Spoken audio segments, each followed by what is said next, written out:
नासिन वाक़िया आगाह कंदासीं। सिंध बलूचिस्तान ख़ैबर पख्तूनख्वा आज़ाद कश्मीर ऐं गिलगित बल्तिस्तान में बरसात जो इम्कान आहे। इस्लामाबाद में तेज़ हवाउनि गजगोड़ सां मींहुं वसण जो इम्कान आहे।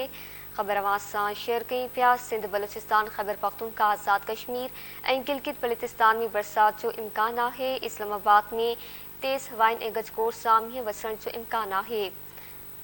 मौसमियात खाते जो चवण आहे त कोयटा, बारकान, सिबी, ज़ोब, ज़रियात, बशीन, किलात ऐं खुशदार में भी वसकारी जो इम्कान आहे। किला सैफुल्ला, किला अब्दुल्ला, डेरा बुगटी, कोहिलो आवारान में ककर वसण लाइ तैयार आहिनि। मियांवाली, खोशाब, बखिर ऐं टीची खान में कुझु हंधनि ते बरसात जो इम्कान आहे। सख, लाड़कानी, चेकबाबा, शिकारपुर ऐं साहिल पट्टी में भी मींहुं वसण जो इम्कान आहे। कराची जे मुख़्तलिफ़ इलाइक़नि में हल्की हल्की बरसात जो इम्कान आहे।